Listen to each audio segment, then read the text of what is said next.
विवाद किसी प्रकार का नहीं है देखा जाए तो। जैसे क्या होता है, ये अखाड़ा है और ये समाज है, साधु समाज है। तो साधु समाज में यदि हमारे अंदर एकता नहीं होगा तो हम लोग समाज को क्या दे सकेंगे। यदि हम आपस में ही लोग लड़ेंगे कि अध्यक्ष पद हमको मिलना चाहिए, मंत्री पद हमको एक बार मिल गया, हम 25 साल या आजीवन हमारे पास ही रहे, उपाध्यक्ष पद मिल गया तो आजीवन मेरे पास ही रहे, महामंत्री का पद मिल गया तो आजीवन मेरे पास ही रहे।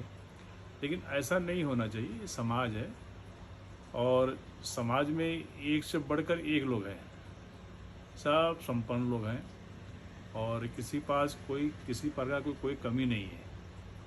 तो हमें समाज को अच्छा संदेश देना चाहिए, ये नहीं कि हम लोग आपस में ही लड़ें।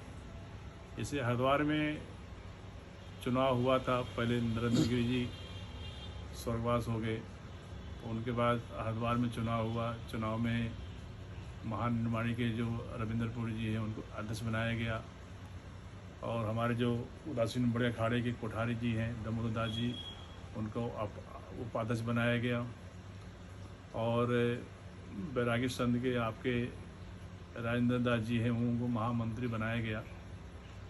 और यह सब जो बना है, जितने अखाड़े हैं सबके सहमति से बना है। तो हमें इनका विरोध नहीं करना चाहिए, हमारा तो यही सुझाव है। महाराज जी, जो दूसरा पक्ष है जिसमें जूना अखाड़ा, निरंजनी अखाड़ा समेत अन्य अखाड़े भी शामिल है, उनका दावा है कि उनके साथ 8 सन्यासी अखाड़े शामिल हैं। ऐसे में जो निर्वाणी अखाड़े के अध्यक्ष चुने गए हैं, उन्हें आप कितना उचित मानते हैं? देखो, आप देखेंगे जूना अखाड़े में 15 साल से महामंत्री पद पे हैं, तो सबको मौका देना चाहिए। जैसे अध्यक्ष पद में निरंजनी अखाड़ा था, तो दूसरे अखाड़े को भी मौका देना बहुत ज़रूरी होता है। इसमें देखो, किसी का विरोध करने का ऐसा कोई बात नहीं है और हम तो कहते हैं हम सब एक हैं, ऐसी विचार ऐसी भावना रखनी चाहिए और हमें सबका समर्थन करना चाहिए। महाराज जी, दोनों ही अध्यक्ष हरिद्वार में रहते हैं, हरिद्वार से बिलोंग करते हैं। ऐसे में दोनों अध्यक्ष का एक साथ कैसे सम्मान करेंगे? नहीं, दो में तो होता नहीं है। दो आदि ऐसे हम लोग आपस में लड़ेंगे तो अभी इलाहाबाद में कुंभ आने वाला है, तो सरकार हावी हो जाएगा। सरकार यही बोलेगा जो हमारे साधु समाज में ही एक मत नहीं है तो हम आप क्या कर सकते हैं, तो एक खंडित भी हो सकता है। मुझे इस विवाद का अंत आप कहाँ देखते हैं?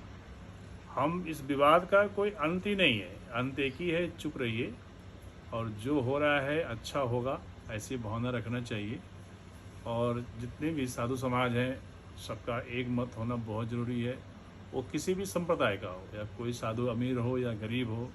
ये नहीं कि गरीब वाले को अहंकार हो कि हम जो कह रहे हैं सही है, गरीब को मौका नहीं मिला जाइए, और जो गरीब है उनको नहीं हो कि हमारा कोई पूछ नहीं रहा है। तो जो सबका है, सबका मत एक होना चाहिए। यदि सबका मत एक है तो भी हम लोग कुछ कर सकते हैं। नहीं, इसका संदेश जो है समाज में बहुत बुरा संदेश जाता है। स्वामी जी, इन संतों को, अखाड़े के प्रतिनिधियों को एक मंच पे लाने का प्रयास कैसे संभव होगा? सब एक मंच पे ही है।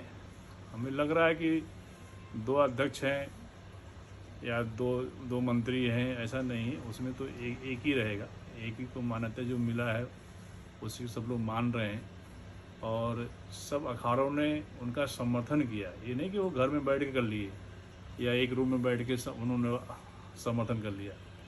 पूरा 13 अखाड़ा था, सब 13 अखाड़े के सब पदाधिकारी मौजूद थे, उनके सामने यह सब कार्यक्रम हुआ और सब आपकी मीडिया, पत्रकार मीडिया, सब चैनल वाले थे, सब उनके सामने घोषणा हुई है।